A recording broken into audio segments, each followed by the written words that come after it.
ایان صبح اپنی سفید بھینس کے ساتھ کھڑا تھا۔ بکرا اور خرگوش اس کے آس پاس شرارت کر رہے تھے۔ ایان مسکراتے ہوئے سب دیکھ رہا تھا۔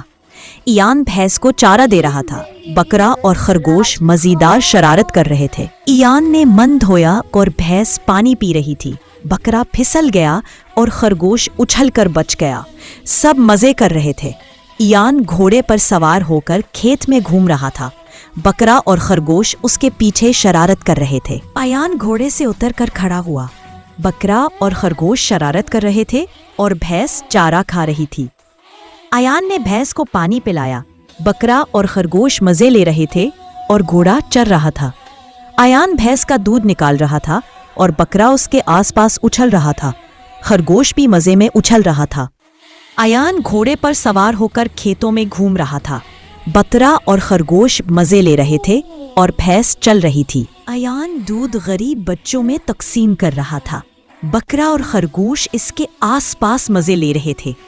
شام کے وقت ایان گھر کی طرف چل رہا تھا۔ بکرا اور خرگوش مزے لے رہے تھے اور بھینس شانت سے پیچھے چل رہی تھی۔ اچانک گھوڑے کو چھینک آئی اور بھینس حیران ہو گئی۔ بکرا گر گیا اور خرگوش اچھل کر بچ گیا۔ ایان گھوڑے کے پاؤں صاف کر رہا تھا۔ بکرا اور خرگوش مزے لیتے ہوئے بھاگ رہے تھے اور بھینس شانت سے چارہ کھا رہی تھی۔ ایان پتے اٹھا کر خرگوش کے سامنے پھینک رہا تھا۔ بکرا کوشش کر رہا تھا کہ پائل میں گر جائے اور سب جانور مزے میں نظر آ رہے تھے۔ ایان نے بچوں کو سکھایا کہ کیسے بھینس کو پیار سے چھونا چاہیے۔ بکرا اور خرگوش مزیدار پوز بناتے رہے۔ دن کے آخر میں ایان نماز ادا کر رہا تھا۔ سب جانور چپ چاپ اس کے پیچھے کھڑے تھے۔ دن ختم ہوا خوشی اور پیار کے ساتھ۔